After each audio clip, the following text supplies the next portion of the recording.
বসে বসে ভাবি আমি সারাদিন কি করে মেটাবো তোমার এই ঋণ।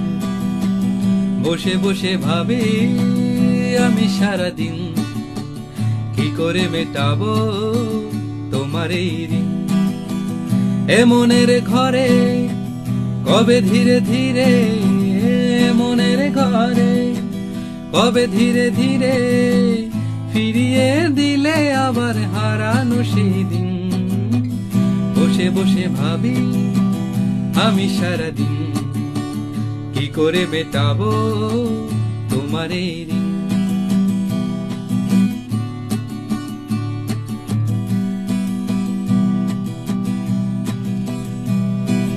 দু চোখ ভরে যতই দেখি তোমার হাসি মুখ, মনে পড়ে আমার প্রেমের হারিয়ে যাওয়া